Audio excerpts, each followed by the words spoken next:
Dans le quatrième pilier, le gouvernement veut garantir l'accès aux services de base en garantissant l'accès à l'énergie par des investissements dans des infrastructures électriques. Dans le programme d'action, il est dit clairement améliorer la productivité d'Inga 1 et 2, les portant à 1300 MW, en modernisant notamment le groupe d'Inga 2 et finaliser le montage du projet Inga 3.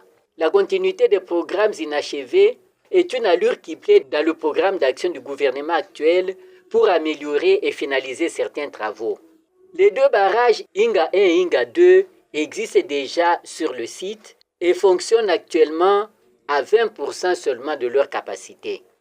Il existe un autre projet pour un troisième barrage dénommé Inga 3 du site des barrages Inga 1 et Inga 2. Le total du complexe des barrages d'Inga, parfois dénommé lui-même Grand Inga, pour une puissance totale de plus de 45 000 MW dans Inga 1, 351 MW, Inga 2, 1424, Inga 3, 4500 et le Grand Inga avec centrale de la Bundi qui sont en projet qui peuvent nous fournir 39 000 MW.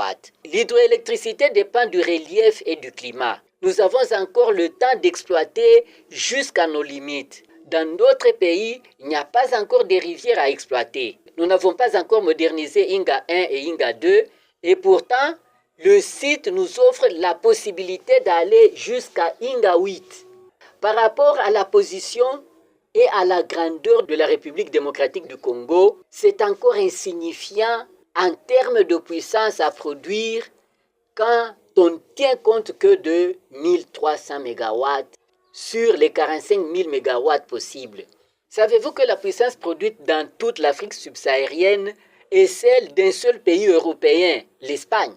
Faisons un peu de tourisme sur ce beau site aux réserves énergétiques presque non encore exploitées.